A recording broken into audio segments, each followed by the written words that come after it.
حاضرین محفل، تمام معزز سامعین، آج میں کسی دوسرے کام سے یہاں پر آیا ہوا تھا۔ مجھے اس میٹنگ کے بارے میں اطلاع ملی اور مجھے لگتا ہے کہ اسلام جم خانہ اب جن اصولی چیزوں کی طرف جا رہا ہے، یہ ایک انٹرٹینمنٹ کا ہی سینٹر نہیں ہے، بلکہ ایک تھاٹ پروسیس کے شروع ہونے کا سینٹر اب یہ بنتا جا رہا ہے۔ اس میں یہ جو ٹاپک ہے نا، یہ بہت ہی اہم ہے۔ اس کا درد شاید ہم کو اس لیے نہیں معلوم ہوتا ہے کہ ہم میں سے کوئی شخص جیل گیا نہیں ہے، اور خدا نہ کرے کہ کوئی وقت آئے کہ ہم میں سے کوئی شخص یا ہمارا کوئی عزیز جیل کی یا حوالات کے سلاخوں کے پیچھے پایا جائے، مگر اس کرب کو بیان کرنا ناممکن ہے، اس ذلت کو، اس رسوائی کو بیان کرنا ناممکن ہے جو کہ کسی شخص کے اریسٹ ہونے پہ اس کو محسوس ہوتی ہے۔ ہم وہ بدقسمت لوگ ہیں جن کی تعداد جیلوں میں ان کی آبادی کا جو تناسب ہے، پروپورشن ہے، اس سے کم دوگنی ہے۔ آپ کسی پولیس اسٹیشن میں چلے جائیے، کسی بھی وقت چلے جائیے، ہر پولیس اسٹیشن میں ایک اریسٹ لسٹ ہوتی ہے۔ آج کتنے لوگ اریسٹ ہوئے، کس میٹر میں اریسٹ ہوئے، نام پڑھ لیجئے، مجھے آگے بتانے کی ضرورت نہیں ہے۔ یہ ایک ایسا مسئلہ ہے جس کی بنیادیں بہت گہری ہیں، اور جس کے لیے واقعی ہم سب کو بیٹھ کر سوچنے کی ضرورت ہے کہ ہمارا معاشرہ کہاں جا رہا ہے، ہم کہاں جا رہے ہیں، ہمارے بچے کہاں جا رہے ہیں، ان کے اندر جو کلچر آ رہا ہے وہ کلچر کون سا ہے، کیا وہ کلچر ہم کو صحیح ڈائریکشن میں لے کر جا رہا ہے۔ لیکن آج کا جو مسئلہ ہے وہ ہے کہ وہ لوگ جو بدقسمتی سے جیلوں میں بند ہو گئے، شاید کم لوگوں کو معلوم ہوگا کہ قریب آج سے 12-13 سال پہلے 2008 میں، جہاں تک مجھے یاد پڑتا ہے، کرمنل پروسیجر کوڈ CRPC جس کے انڈر میں ٹرائل چلتے ہیں، اس میں ایک امینڈمنٹ آیا ہے۔ وہ امینڈمنٹ یہ ہے کہ 7 سال تک کی جو پنشمنٹ ہے کسی بھی جرم کے لیے، 7 سال سے کم پنشمنٹ اگر ہوگی تو وہ چھوٹے آفینسز ہوتے ہیں۔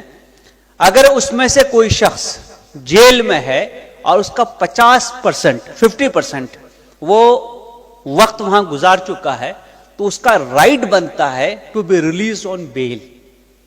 اس کی رائٹ ہے، یہ اس کا حق ہے۔ میں اس کے پہلے بھی کئی NGOs میں جا چکا ہوں اور اس حوالے سے کئی گفتگویں کر چکا ہوں، تو ہم نے ہمیشہ یہ سجیسٹ کیا ہے کہ سب سے پہلے وہ لسٹ نکالو، ان کو چھوڑنا ضروری ہے۔ ایک پروسیجر ہوتا ہے جس کو پورا کرنا ہے، وہ پروسیجر اگر ہم نے پورا کر لیا تو وہ بیل آؤٹ ہو جائیں گے۔ اس کو کرنے میں زیادہ مشکل نہیں ہے، اس لسٹ کو نکالنے میں بہت زیادہ تکلیف نہیں ہے۔ آپ ایک رائٹ ٹو انفارمیشن میں مانگ لیجئے جیلر سے، وہ آپ کو بتا دے گا کہ یہ آدمی جیل میں کب آیا، کتنے دن ہو گئے، کون سے کیس میں ہے، کون سی سیکشن لگی ہے، اور کوئی بھی شخص اس سیکشن میں کیا میکسیمم پنشمنٹ ہے اس کو دیکھ سکتا ہے۔ 50% کرنے میں بہت زیادہ الجبرا کی ضرورت نہیں ہے، ہم میں سے ہر شخص اس کو کر سکتا ہے۔ سوال اس بات کا نہیں کہ کتنے لوگ جیل میں بند ہیں، سوال اس بات کا ہے کہ کیا ہمارا ضمیر زندہ ہے۔ یہ سوال ہم کو اس کو نہیں، خود کو پوچھنا چاہیے۔ اس کے پہلے بھائیوں نے جو تقریر کی، میں اس کو دہرانا نہیں چاہتا، میں صرف ایک پوائنٹ کی طرف اشارہ کرنا چاہوں گا، یہی اسلام جم خانہ ہے۔ آپ سب کو معلوم ہے کہ شادی کے لیے بکنگ کا کیا ریٹ ہے یہاں پہ، مجھے بتانے کی ضرورت نہیں، آفس نیچے ہے، جن بھائی کو معلوم نہیں جا کے لے لیں۔ جو سجاوٹ ہم کرتے ہیں، جتنے لوگوں کو بلاتے ہیں، دعوت کرتے ہیں، جو کھانے کی پلیٹس ہوتی ہے، بیٹھ کر کے اس کا کیلکولیٹ کیجیے کیا کاسٹ ہے۔ میں کہتا ہوں 10% اس کا نکال دو، 10% مہمانوں کے یادی کم کرو، کچھ فرق نہیں پڑتا ہے۔ جو لاک ڈاؤن میں شادیاں ہوئی، کیا وہ ناکام ہو گئی ہیں؟ جس میں 20 لوگ گئے ہیں، 30 لوگ گئے ہیں، 50 لوگ گئے ہیں، کیا وہ لوگ خوش نہیں ہیں؟ وہ لوگ جو کورٹ میرج کرتے ہیں ان کی شادیاں نہیں چلتی ہیں. تو اتنا بڑا انتظام کرنا کیوں ضروری ہے؟ یہ سوال کیا ہم نے اپنے آپ کو پوچھا ہے؟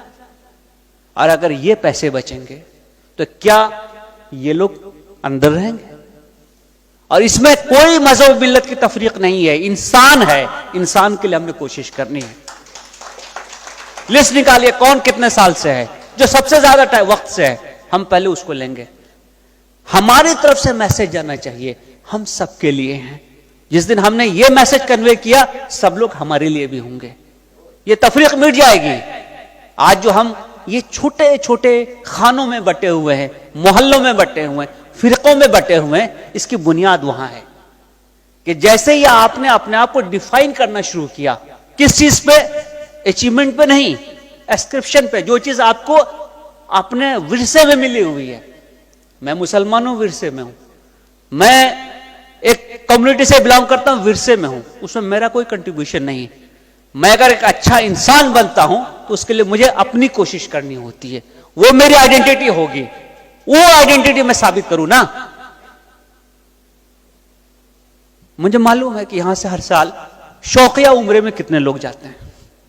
شوقیہ عمرہ رجب سے شروع ہوگا، شعبان، رمضان، عید وہاں پڑھ کے واپس یہاں عید پڑھنا. بھائی اللہ کے دین میں صرف ایک حج ہے، جسٹ ون حج. اس کے علاوہ آپ 1 کروڑ بار کر لیجیے، وہ نفل ہے. جب کبھی سوال ہوگا نا تو یہ پوچھا جائے گا کہ تمہارا پڑوسی وہ بھوکا مر رہا تھا، وہ جیل میں سڑ رہا تھا، اور تم کہاں تھے؟ ہلٹن میں، حرم کے سامنے، اوبرائے میں، مدینہ میں. کیا یہ ہمارا فریضہ ہے؟ ہم کو سوچنا چاہیے. دیکھیے ہمارے مذہب میں جس چیز کی سب سے زیادہ ضرورت ہے نا، آپ دیکھ لیجئے، فرض بہت آسان رکھا گیا ہے. 2 رکعت فجر کی، 4 ظہر، 4 عصر، 3 مغرب، 4 عشاء. فرض یہی ہے.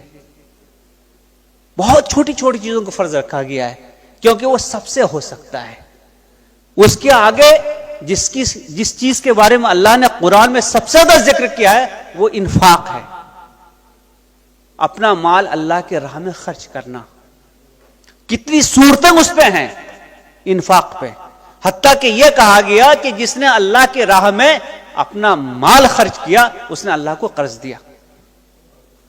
قرآن نکال کے پڑھ لیجئے. یہ نہیں کہا گیا جس نے 50ویں بار عمرہ کیا اس نے اللہ کے راہ میں خرچ کیا ہے. یہ نہیں کہا گیا. یہ نہیں کہا گیا کہ اتنا بڑا افطار کا ارینجمنٹ کر دیا میں نے تو بہت اچھی بات کر دی. یہ کہا گیا کہیں پہ؟ یہ آدمی جس کو کھانا نہیں مل رہا ہے، یہ آدمی جو اپنے دوستوں سے، رشتہ داروں سے، ماں باپ سے دور ہے. اور مجھے بتانے کی ضرورت نہیں ہے کہ جیل کے اندر کا ماحول جا کر دیکھیے. جہاں 10 آدمی ہونے چاہیے 25 ہیں، اوور کراؤڈڈ ہیں. تو کیا ہمارا انسان کے طور پر یہ فرض نہیں بنتا ہے کہ ہم اس چیز کو پرائرٹی دیں، اس کے لیے کوشش کریں، اس کے لیے آواز اٹھائیں؟ اور میں آپ کو بتانا چاہوں گا کہ جس دن یہ آپ آواز اٹھائیں گے اس دن بہت سارے لوگ اس کارواں میں شامل ہو جائیں گے. ابھی یہاں پہ میں دیکھ رہا تھا کہ کون کون سے ٹرسٹ یا کون کون سے ایسوسیشن جڑی ہوئی ہیں. آپ کسی اور کام کے لیے ان لوگوں کو ساتھ لا کے دیکھ لیجئے. یہ جو لکھا ہوا ہے نا یہاں پہ، نہیں آئیں گے. یہ صرف اسی کام کے لیے آ سکتے ہیں کیونکہ یہاں انسان زیر بحث ہے. یہ انسان کا مسئلہ ہے، یہ ہم سب کا مسئلہ ہے. اسی لیے ہمیں کوشش کرنی چاہیے کہ ہم ان چیزوں کو مضبوط کریں، یہاں کنٹریبیوٹ کریں، یہاں ہیلپ کریں. یاد رکھیے کہ قرآن میں بار بار گردنیں چھوڑانے کے لیے کہا گیا ہے. آپ سے کوئی غلطی ہو جائے کیا کہا جاتا؟ گردنیں چھوڑاؤ، آزاد کرو، غلام آزاد کرو. آج کے دور میں غلام کون ہے؟ یہ جیل کے اندر، یہ آج کے دور کا غلام ہے. یہ اپنی مدد خود نہیں کر سکتا ہے، یہ اپنی گردن نہیں چھوڑا سکتا ہے. اگر ہم نے کوشش کی تو اس میں سے جتنے لوگ نکل سکے، یہ میں سمجھتا ہوں کہ انسانیت کی سچی خدمت ہوگی. اور یہی ہم سب کا شعار ہونا چاہیے، طور طریقہ ہونا چاہیے. ہماری سوچ میں یہ بات آنی چاہیے. ہم میں سے جن لوگوں نے کیسز فیس کیے ہیں ان کو معلوم ہے کہ ایک کیس لڑنے میں کورٹ میں کیا حالت ہوتی ہے. ڈسٹرکٹ کورٹ ہو، ہائی کورٹ ہو، سپریم کورٹ ہو، ایک وکیل کے اپیرنس کی کاسٹ کتنی ہے؟ آپ یہ سوچئے کہ اس کے مقابلے میں اس کو چھوڑنا کتنا آسان ہے. اور یہ جو پٹی کرائمز ہے نا، اس پٹی کرائم میں آدمی اس لیے موجود وہاں پہ ہے کیونکہ وہ ڈاکومنٹ پروڈیوس نہیں کر سکتا ہے. بیل کا جو 10,000 روپیہ 15,000 روپیہ بھرنا ہے وہ نہیں بھر سکتا ہے، شیورٹی نہیں اس کے لیے، اس کے پاس کوئی جانکار آدمی نہیں ہے. ہو سکتا ہے یو پی کا آدمی ہو سکتا ہے بہار کا آدمی ہو، اڑیسہ کا آدمی ہو، یہاں کوئی اس کو جانتا نہیں ہے، اس کی شیورٹی کون دے گا؟ اس لیے یہ وقت آ چکا ہے کہ ہم ذرا اپنے آپ پہ جو اتنا توجہ دیتے ہیں نا، وہاں سے نظر ہٹا کے آس پاس نظر ڈالیں. یاد رکھیے، آپ کے گھر کے چاروں طرف اگر گندگی ہے نا، کچرے کا انبار لگا ہوا ہے، تو آپ کا گھر خوبصورت نہیں ہوگا. سماج میں اگر یہ صورت ہے تو سماج خوبصورت نہیں ہوگا. سماج کو بہتر بنانا ہے، اپنے ماحول کو بہتر بنانا ہے. ہم کوشش کریں کہ یہ لوگ جو کہ اس راہ میں آگے بڑھے، یہ بہت بڑا ایثار کا تقاضا کرتا ہے، مدد کا تقاضا کرتا ہے. جو ہو سکے ہم کوشش کریں کہ مدد کریں، اور اپنے تئیں کم سے کم کچھ لوگوں کی تو گردنیں آزاد کریں. خدا جانے کل قیامت میں یہی ہماری نجات کا ذریعہ ہو. شکریہ.